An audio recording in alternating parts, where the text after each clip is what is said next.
जय श्री कृष्णा दोस्तों, बीएसना फैमिली में आपका स्वागत है। दोस्तों, संकष्टी गणेश चतुर्थी व्रत प्रत्येक माह के कृष्ण पक्ष की चतुर्थी को किया जाता है। वैशाख मास के कृष्ण पक्ष की चतुर्थी को किया जाने वाला व्रत वैशाख संकष्टी गणेश चतुर्थी व्रत कहलाता है।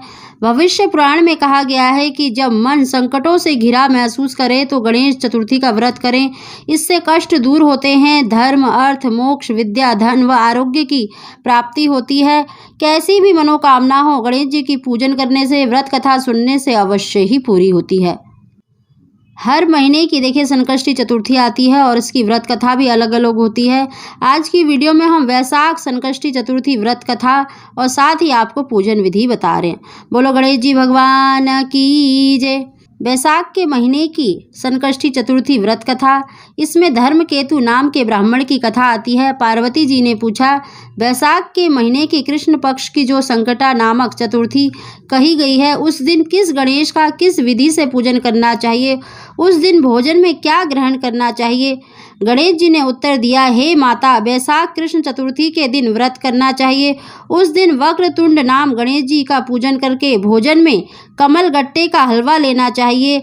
हे जननी, द्वापर युग में राजा युधिष्ठिर ने इस प्रश्न को पूछा था और उसके उत्तर में जो भगवान कृष्ण ने उत्तर दिया, मैं उसी इतिहास का वर्णन करता हूँ, आप श्रद्धा युक्त होकर सुने।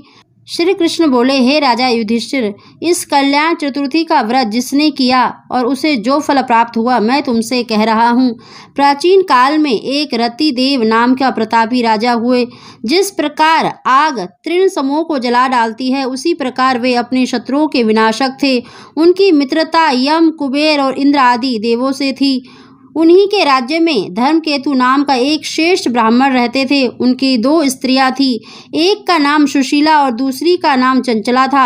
सुशीला नित्य ही कोई ना कोई व्रत किया करती थी, फलतः उसने अपने शरीर को दुर्बल बना लिया था। इसके विपरीत चंचला कभी भी कोई भी व्रत उपवास आदि ना करके भरपेट भोजन करती थी। इधर सुशीला को सुंदर लक्षणों वाली एक कन्या हुई और उधर चंचला को पुत्र रत्न की प्राप्ति हुई। यह देखकर चंचला बारंबार सुशीला को ताना देने लगी, अरे सुशीला, तूने इतना व्रत उपवास करके शरीर को जर्जर बना डाला, फिर भी एक कृशकाय कन्या को जन्म दिया। मुझे देख, मैं कभी भी व्रत के चक्कर में ना पड़कर हष्ट पुष्ट बनी रही हूँ और वैसे ही बालक को जन्म दिया। अपनी सौतन का व्यंग बाण सुशीला के हृदय में चुभने लगा। वह पतिव्रता विधिवत गणेश जी का उपासना करने लगी। जब सुशीला ने भक्ति भाव से संकट नाशक गणेश चतुर्थी का व्रत किया तो रात्रि में वरदाय गणेश जी ने उसे दर्शन दिया। श्री गणेश जी ने कहा, हे सुशीले, तेरी आराधना से हम अत्यंत संतुष्ट हैं।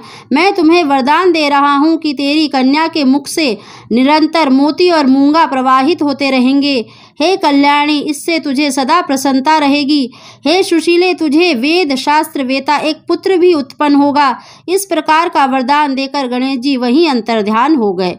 वरदान प्राप्ति के फलस्वरूप उस कन्या के मुख से सदैव मोती और मूंगा झड़ने लगे। कुछ दिनों के बाद सुशीला को एक पुत्र रत्न पैदा हुआ और धर्मकेतु का भी स्वर्गवास हो गया।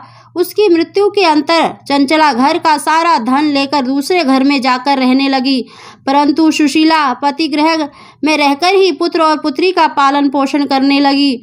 उस कन्या के मुंह से मोती और मूंगा गिरने के फलस्वरूप सुशीला के पास अल्प समय में ही बहुत सा धन एकत्रित हो गया।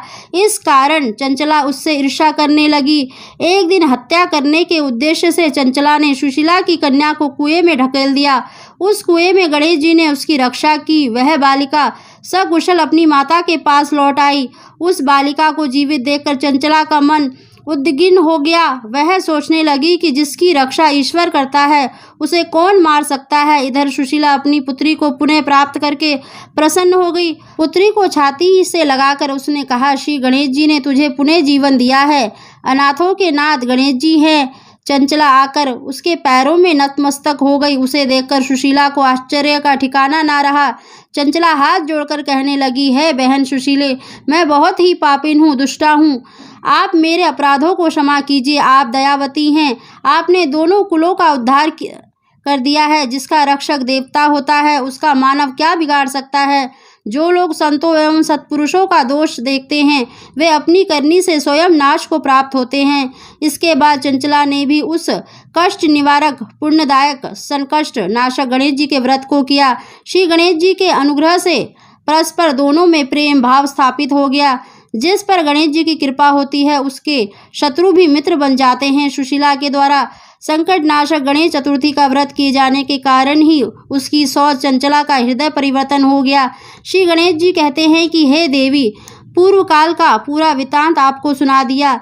इस लोक में इससे श्रेष्ठ विघ्न नाशक कोई दूसरा व्रत नहीं। श्री कृष्ण जी कहते हैं कि हे धर्मराज, आप भी विधि पूर्वक गणेश जी का व्रत कीजिए। इसके करने से आपके शत्रुओं का नाश होगा तथा अष्ट सिद्धियां और नवनिधियां आपके सामने करबद्ध होकर खड़ी हो रहेंगी। धर्मपरायण युधिष्ठिर, आप अपने भाई, धर्मपत्नी और माता के सहित इस व्रत को कीजिए। इससे थोड़े समय में ही आप अपने राज्य को प्राप्त कर लेंगे। बैसाख के महीने की कृष्ण पक्ष की चतुर्थी को गणपति के वक्रतुंड स्वरूप की पूजा की जाती है। प्रातःकाल उठकर स्नान कर गणेश जी के सामने दोनों हाथ जोड़कर मन ही मन इस व्रत का संकल्प करें। इस प्रकार कहें, हे वक्रतुंड गणेश जी, मैं चतुर्थी का व्रत करने का संकल्प करती हूँ। आज मैं पूरे दिन निराहार रहकर आपके स्वरूप का ध्यान करूंगी एवं शाम को आपका पूजन करके चंद्र उदय होने के बाद चंद्रमा को अर्घ्य देने के पश्चात ही भोजन करूंगी। संकल्प के बाद पूरे दिन गणेश जी का ध्यान में व्यतीत करना चाहिए। शाम को स्नान कर स्वच्छ वस्त्र धारण करके विधि पूर्वक धूप दीप अक्षत चंदन सिंदूर नैवेद्य से गणेश जी का पूजन करें। पूजन के बाद चंद्रमा निकलने पर पूजन कर अर्घ्य दें। वैशाख चतुर्थी की कथा सुने अथवा सुनाएं। पूजन के बाद कमलगट्टे के हलवे का भोजन ग्रहण करना चाहिए। बोलो गजानन भगवान की जय।